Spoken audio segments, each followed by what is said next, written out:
जय जय श्री सीताराम जी, जय जय हनुमान जी, जय माता दी। श्री कली हनुमानी। आगे अध्याय में हम देखते हैं, इससे पहले कि श्री हनुमान जी अपना संवाद निष्कर्ष पर पहुंचाते, उर्मी की सहेली जानकी रूपा ने दूर से ही पुकार लगाई, उर्मी चलो घर चलते हैं। उर्मी के अलावा वहां पर किसी को भी श्री हनुमान जी दिखाई नहीं दे रहे थे। उर्मी ने निर्देश पाने के लिए श्री हनुमान जी की ओर देखा।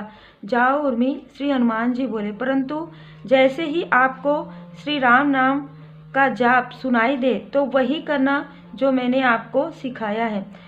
उसने अपने रक्षक और श्री चिरंजीवी श्री गुरु हनुमान जी को प्रणाम किया। जहाँ पहले उसके अंतर मन में भय था, वहाँ पर अब श्रद्धा ने जगह बना ली थी।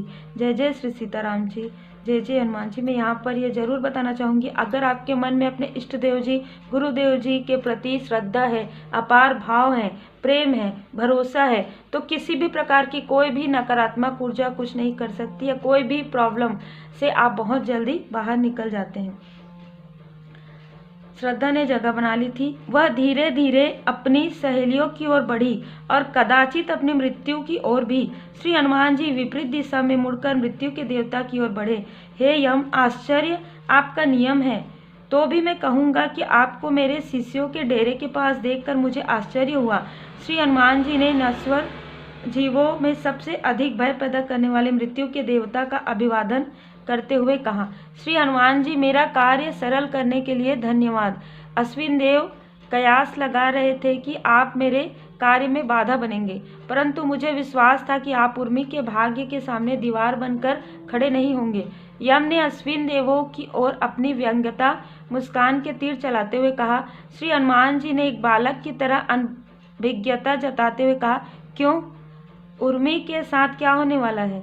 क्या आप उस बेचारी कन्या को मृत्यु का अनुभव देने के लिए यहाँ पर उपस्थित हैं?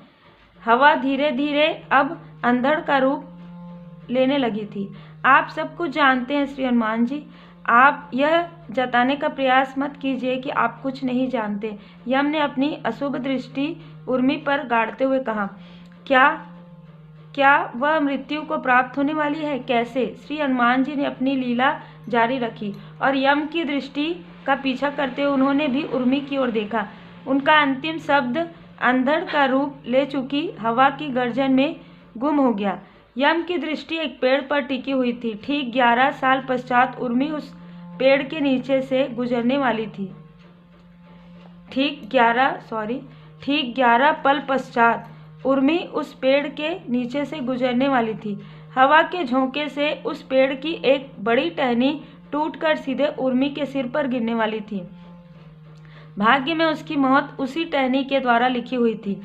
यम के अंधेरे से भी काले कपड़ों के बीच चमक रही उसकी मुस्कान ने उर्मी के जीवन की उल्टी गिनती शुरू कर दी थी।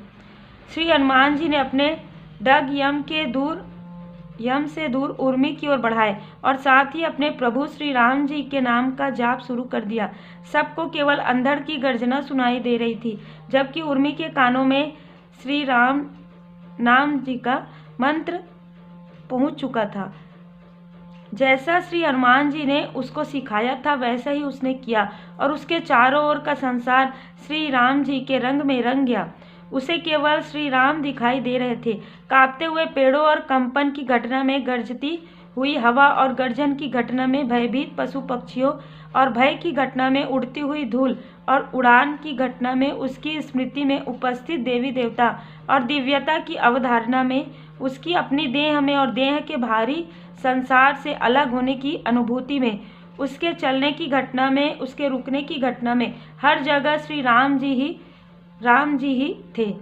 10वां पल गुजरते ही पूरा संसार उसके लिए श्री राम नाम का एक बड़ा चित्र बन गया था और 11वें पल में उसकी आत्मा ने उस चित्र से भी मुक्ति पा ली।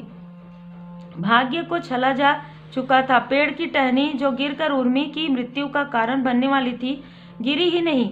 यम ने देखा कि उर्मी की देह एक पल के लिए उस पेड़ के नीचे ठहरी और तत्पश्चात बिना किसी हानि के आगे बढ़ गई। श्री हनुमान जी ने संतोष की मुस्कान बिखेरी। उर्मी की आत्मा उसकी देह रूपी घर से अलग हो गई थी, ठीक वैसे ही जैसे उस कहानी में राजा को अपने महल से अलग होना था। काल काल यम क्रोध में चिल्लाए। समय के देवता काल प्रकट हुए। काल ने हाथ जोड़कर यम को बताया, यम मेरे भाई, मेरा गणित मिथ्या नहीं था।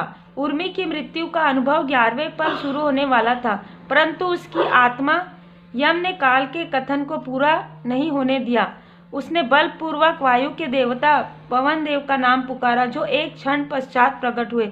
उन्होंने अपना पक्ष रखा। मुझे टहनी गिराकर उर्मी की आत्मा के लिए मृत्यु का अनुभव शुरू करना था, परंतु मैं क्या करता, उसकी आत्मा तो वहां पर थी ही नहीं। यम चिल्लाए। थी ही नहीं का क्या अर्थ है? वह पेड़ के नीचे से होकर ही गुजरी है। शांत हो जाओ यम, वह वहां नहीं है, वह तो केवल उसकी देह है, पवन देव ने शांतिपूर्वक कहा। यम तब जाकर शांत हुए जब उन्हें पता चला कि उर्मी की आत्मा भाग्य के अनुसार मृत्यु का अनुभव प्राप्त कर रही थी, परंतु उर्मी की देह में नहीं, अपितु रामनारायण नामक एक वृद्ध की देह के साथ जुड़कर। यही तो उसके भाग्य में लिखा था कि उसे मृत्यु का अनुभव जीना था। रामनारायण उस जंगल से बहुत दूर एक वृद्धाश्रम में अंतिम श्वास ले रहा एक वृद्ध था।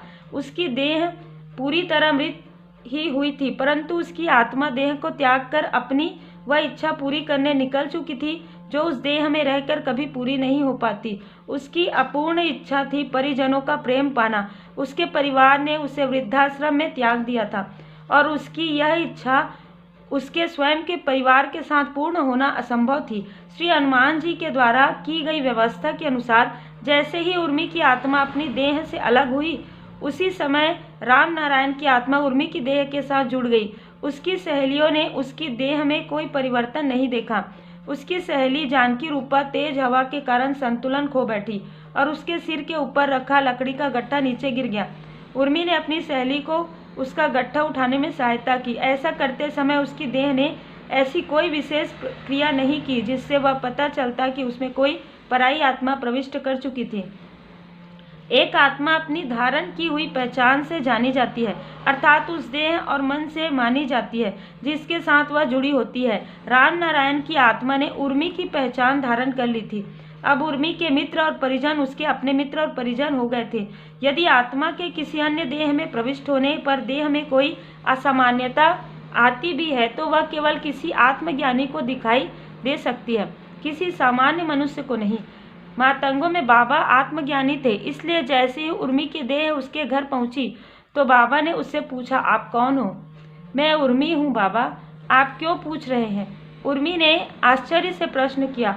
कुछ समय पश्चात श्री हनुमान जी ने बाबा को पूरी घटना का विवरण दिया। रामनारायण की आत्मा ने उर्मी की देह के साथ जुड़कर अपनी अंतिम इच्छा को पूरा किया और उर्मी की आत्मा ने रामनारायण की देह के साथ जुड़कर अपने भाग्य में लिखा मृत्यु का अनुभव जिया। जब उर्मी की आत्मा वापस उर्मी की देह में आई तो मृत्यु के अनुभव के बारे में कुछ धूमिल स्मृतियां अपने साथ लाई। उसके मस्तिष्क ने उन स्मृतियों के आधार पर निष्कर्ष निकाला कि उसने कोई बुरा सपना देखा था। तो दोस्तों, यहाँ पर यह अध्याय जो है मृत्यु को हराना, देख सकते हैं मुझे खुद यानी कि ना मुझे अभी गूंजबम्स आ रहे हैं और वो जैसे कि कहा जाता है, तो क्योंकि पूरी तरीके से मैं अनुभव कर सकती हूँ, श्री हनुमान जी बाबा जी के शरण में मैं हूँ। तो उम्मीद है आप लोगों को ये इस अध्याय से अपने लाइफ में आगे अपने लाइफ पर्पस में आपको बहुत ज्ञान प्राप्त होंगे, क्योंकि ये जो ब्रह्म ज्ञान है श्री हनुमान जी बाबा जी का है। हम अगले एपिसोड में नेक्स्ट अध्याय 6 है, वहाँ से हम शुरुआत करेंगे, अभिशप्त आत्माएं। तब तक आप सब अपना ख्याल रखें और आप पर और आपके परिवार पर श्री हनुमान जी बाबा जी की सदा कृपा रहे। जय जय श्री सीताराम जी, जय जय हनुमान जी, जय माता दी।